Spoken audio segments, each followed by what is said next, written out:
It's chapter 13, Red! Alright, so let's do this. I spent most of the next day hanging around, teasing Grandy. I couldn't wait for the afternoon to roll around. I was so excited and nervous. I had it all worked out. Aaron and I would sneak into the main reading room without Mr. Mortman knowing anyone had come in. We'd hide in the dark shelves, just as I had done. Then, when the librarian turned off the lights and closed up the library, we'd sneak up the aisle, keeping in the shadows, and watch him become a monster. Then, we wouldn't run out the way I had done. That was far too risky. We would go back to our hiding places in the low shelves and wait for Mr. Mortman to leave. Once he was gone, Aaron and I would let ourselves out of the library and hurry to my house and tell my parents what we had seen. Easy, nothing to it, I kept telling myself. But I was so nervous, so eager to get it over with. I arrived at Aaron's house an hour early. I rang the bell. No answer. I rang again. Finally, after a long wait, Aaron's teenage brother, Bert, pulled open the door. He had on blue denim shorts and no shirt. "Hi," he said, scratching his chest. "You looking for Aaron?" "Yeah," I nodded. "He isn't home." "Huh?" I practically fell off the porch. "Where is he? I mean, when will he be back?" "I don't know. He went to the dentist," Bert said, gazing past me to the street. "He did?" "Yeah, he had an appointment with the orthodontist. He's getting braces. Didn't he tell you?" "No!" I said glumly. I could feel my heart sink to my knees. "I was supposed to meet him." "Guess he forgot," Bert said with a shrug. "You know, Aaron, he never remembers stuff like that." "Well, thanks," I muttered unhappily. I said goodbye and trudged back down the sidewalk. That dirty traitor. I felt betrayed. I had waited all day. I was so psyched for spying on Mr. Mortman. I had counted on Aaron, and all the while he had a stupid orthodontist appointment. "I hope your braces really hurt!" I shouted out loud. I kicked a small rock across the sidewalk. I felt like kicking a lot of rocks. I felt like kicking Aaron.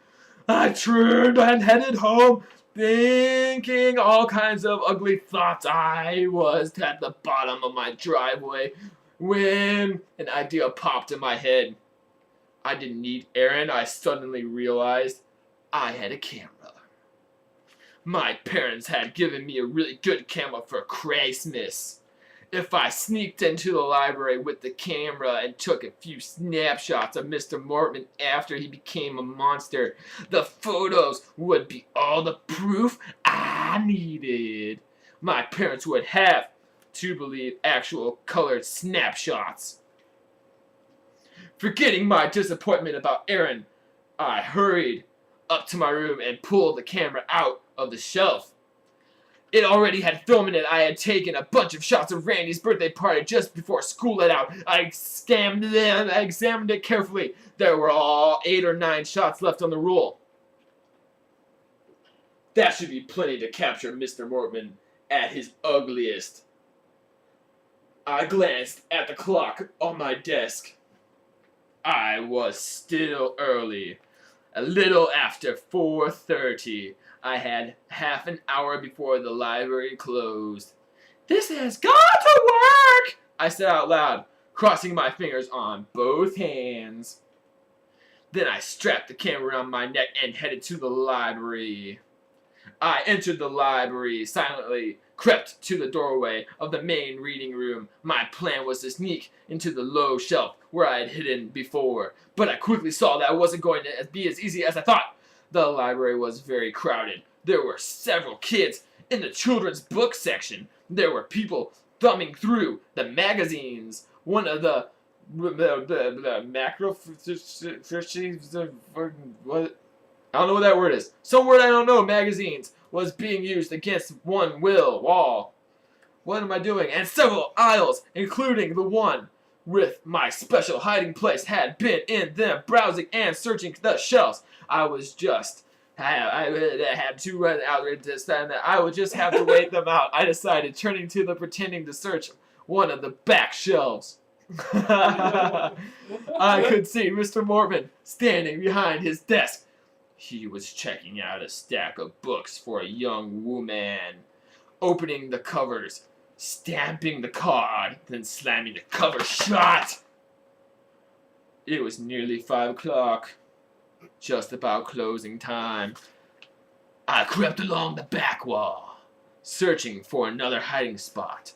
Near the corner, I spotted a large wooden cabinet. I recognized it as I stepped behind it and lowered myself from view. It was the long, tall cabinet that held the card catalog. It will hide me quite nicely, I thought. I hunched down behind the old cabinet and waited. Time dragged by. Every second seemed like an hour. At 5:15, Mr. Mortman was still checking out books for people. He announced closing time, but some of the magazine readers seemed very reluctant to leave. I felt myself getting more and more nervous.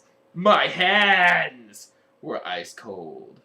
The camera suddenly seemed to weigh 8,000 pounds, like a dead weight around my neck. I removed it and dropped it into my lap. It will be worth it, I kept reminding myself. It will be worth it if I get a good clear shot of the monster. I leaned against the back of the cabinet and waited, my hands gripping the camera in my lap. Finally, the room emptied out. I climbed to my knees, suddenly very alert, as I heard the librarian go to lock the front door. A few seconds later, I heard him return to his desk. I stood up and peered around the side of the cabinet. He was busily shuffling papers, straightening his desk for the night. In a few minutes, I hoped it would be feeding time. Monster time! Taking a deep breath, I gripped the camera tightly in one hand and, feeling my heart start to pound, beginning to make my way silently towards Mr. Mortman's desk at the front of the room. It's a weird place to just end the chapter. Oh, that's it. Have a fun time being stupid.